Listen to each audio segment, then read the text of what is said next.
สวัสดีท่านผู้ชมที่เคารพต่อไปเส้นทางติดตามรับชมข่าวจากสถานีโทรภาพแขวงเซกอง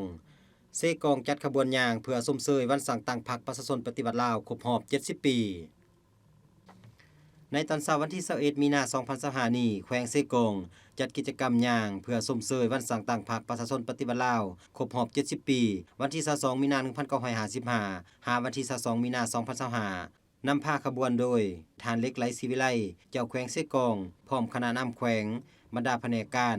เมืองละมามพนักงานรัฐกรและนักเรียนนักศึกษาเข้าร่วมอย่างหลวงหลายก่อนเริ่มขบวนยางทานเล็กไหลศิวิไลกล่าวถึงการจัดกิจกรรมครั้งนี้แม้นเพื่อคำนับส้มเสยวันสร้างตั้งพรรคประชาชนปฏิบัติลาวที่ได้หมุนเวียนมาครบรอบ70 ปีวันที่22มีนาคม1955หาวันที่22มีนาคม2025และเป็นการเฉลิมฉลองให้มีบรรยากาศเบิกบานม่วนซื่นทั้งได้ออกกำลังกายเพื่อสุขภาพที่แข็งแรงและทั้งเป็นการปลุกระดมความสามัคคี